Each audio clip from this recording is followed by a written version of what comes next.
সবচেয়ে ভালো একটা অস্ত্র শিখিয়ে দিই আপনাদের, দিব?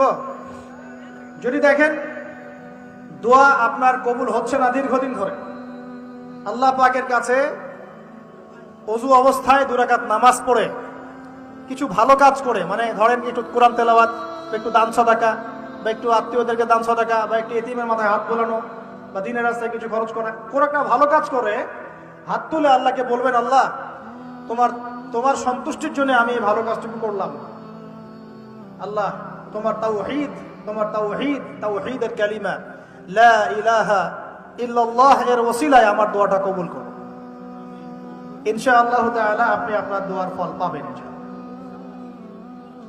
পরীক্ষিত আমার জীবনে এমন সময়ে গিয়েছে যে নিঃশ্বাস নিতে পারবো কিনা এটার গ্যারান্টি ছিল না, শ্বাস নিতে পারবো কিনা গ্যারান্টি ছিল না।